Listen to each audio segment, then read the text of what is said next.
Am mai trecut o zi, am mai trecut o noapte, sentimentele mele rămâne schimbate. Dragostea mea pentru tine la un alt nivel.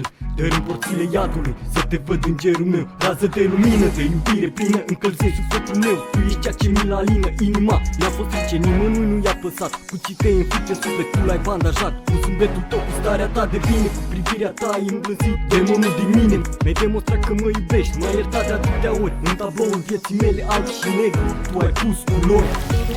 M-ai ridicat de la pământ, mi-ai arătat calea. În inima mea cu spin tu ai sădit floarea. Te iubesc nespus, nu există cuvinte. Mă trezesc și adorm, mereu cu tine în minte.